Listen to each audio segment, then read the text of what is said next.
కర్ణాటకలో మరోసారి ఐటీ దాడుల కలకలం రేగింది. దేవేగౌడ టార్గెట్ గా అధికారులు దాడులు చేశారు. కర్ణాటకలోని మాండ్యాలోని జేడీఎస్ నేతల కంపెనీలు ఫెర్టిలైజర్స్ పై కూడా దాడులు చేసి పలు డాక్యుమెంట్లు స్వాధీనం చేసుకున్నట్లుగా సమాచారం.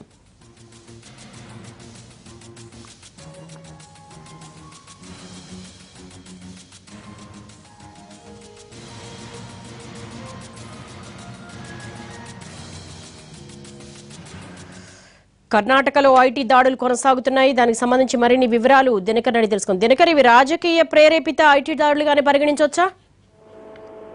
ఈ రోజు ఉదయం 7 గంటల నుంచి కూడా కర్ణాటక వ్యాప్తంగా ప్రధానంగా అసన్ తర్వాత మాండ్య ప్రాంతాల టార్గెట్ గానే ఐటీ అధికారులు దాడులు చేస్తున్నారు. అలాగే కొన్ని ఇంపార్టెంట్ అయినటువంటి కార్యాలయాల్లో కూడా సోదాలు నిర్వహించడం జరుగుతుంది.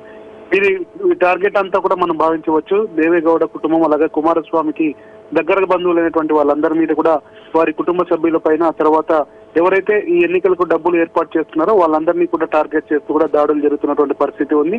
తాజాగా అందుతున్నటువంటి సమాచారం ప్రకారం అయితే జేడీఎస్ లీడర్ అలాగే వారికి ప్రస్తుతం మన మినిస్టర్ ఎవరైతే పుట్టరాజు ఉన్నారో ఆయనకు సంబంధించినటువంటి బంధువుల ఇళ్ల పైన అలాగే కుమారస్వామికి దగ్గర బంధువులైనటువంటి వారి ఇళ్ల పైన కూడా దాడులు కొనసాగుతున్నటువంటి పరిస్థితి ఉంది. దాదాపు కోట్లాది రూపాయలని సీజ్ చేసినట్టుగా కూడా మనకు ఐటీ అధికారుల నుంచి అందుతున్నటువంటి సమాచారం. 8 మంది ఆఫీసర్స్ తో కూడినటువంటి బృందం ఏదైతే ఉందో ఇది తిమ్మేగౌడ అని చెప్పి కుమారస్వామికి సంబంధించి హసన్ మాండ్యాలో జరుగుతున్నటువంటి ఎన్నికలకు పూర్తి స్థాయిలో డబ్బులు ఏర్పాటు చేస్తున్నటువంటి వ్యక్తిగా అధికారులు గుర్తించారు. మొదట ఆయన టైట్ చేస్తే మొత్తం ఎన్నికల్లో డబ్బుల పంపిణీ అన్నది నిలిచిపోతుందని చెప్పి అధికారులు భావించడంతో ఈ రోజు ఉదయం నుంచి కూడా ఆయనకు సంబంధించినటువంటి పెట్రోల్ బంకులు ఆ తర్వాత ఏదైతే ఫర్టిలైజర్ కంపెనీస్ ఉన్నాయో వాటన్నిటికీ సంబంధించి కూడా అక్కడ సోదాలు జరుగుతున్నటువంటి పరిస్థితి ఉంది. మద్దూరుకు సంబంధించి కర్ణాటకలో హసన్ దగ్గర ఉన్నటువంటి మద్దూరు ఏదైతే ఉందో అక్కడ సోమనహల్లి ఇండస్ట్రియల్ జోన్ ఉంది.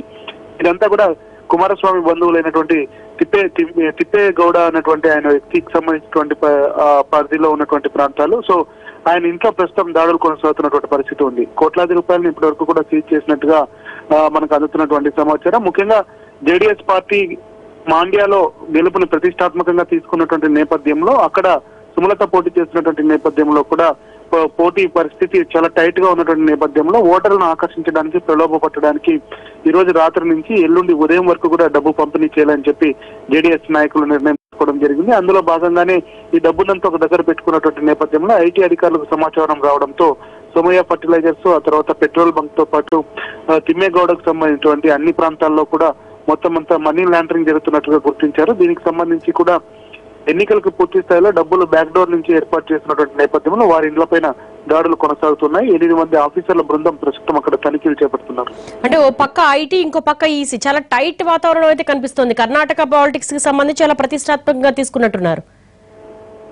కర్ణాటకలో ఇప్పుడు ప్రస్తుతం బీజేపీ సిట్టింగ్ స్థానాల్లో వారీగా ఉంది. మొదటి దశ ఎన్నికల్లో భాగంగా 18వ తారీఖున జరగబోతున్నటువంటి ఎంపీ ఎన్నికల్లో మొదట చాలా ప్రాంతాల్లో కానీ పట్టు సాధిస్తే రెండవ దశలో జరిగే ఎన్నికల్లో మాత్రం ఖచ్చితంగా బీజేపీ మరిన్ని స్థానాలు పట్టు సాధించే అవకాశం ఉందని భావిస్తుంది. అందులో భాగంగానే అధికారంలో ఉన్నటువంటి జేడీఎస్ కాంగ్రెస్ కు సంబంధించినటువంటి నేతలు ఎవరైతే ఉన్నారో ఎవరైతే డబ్బు భారీగా పంపిణీ చేయాలని చెప్పి నిర్ణయం తీసుకున్నారో అక్కడ పూర్తి స్థాయిలో కాన్సన్ట్రేషన్ చేయడం జరిగింది. అలాగే కాసేపటి కిందట ఉదయం కూడా యడ్యూరప్ప కర్ణాటక మాజీ ముఖ్యమంత్రి యడ్యూరప్ప బ్యాగులను కూడా ఆయన ప్రచారానికి వెళ్తున్నప్పుడు ఆ బ్యాగులను కూడా చెక్ చేయడం జరిగింది. ఆ పార్టీ ఈ పార్టీ అని లేకుండా అన్ని పార్టీలకు సంబంధించి కూడా ఈసీ పార్టీలకు సంబంధించిన నాయకుల పైన ఈసీ అధికారులు ఆ తర్వాత ఐటీ అధికారులు కూడా దాడులు చేస్తున్నారు. కొన్ని చోట్ల డబ్బు భారీగా దొరికినట్టుగా సమాచారం. మరికొన్ని చోట్ల దొరికినటువంటి పరిస్థితుల్లో కొన్ని డాక్యుమెంట్స్ కీలకమైనటువంటి డాక్యుమెంట్స్ ని అటు ఎన్నికల ఫ్లయింగ్ స్క్వాడ్స్ కి ఆ తర్వాత ఐటీ అధికారులు కూడా దొరికినటువంటి పరిస్థితి కర్ణాటకలో నెలకొని ఉంది. దీంతో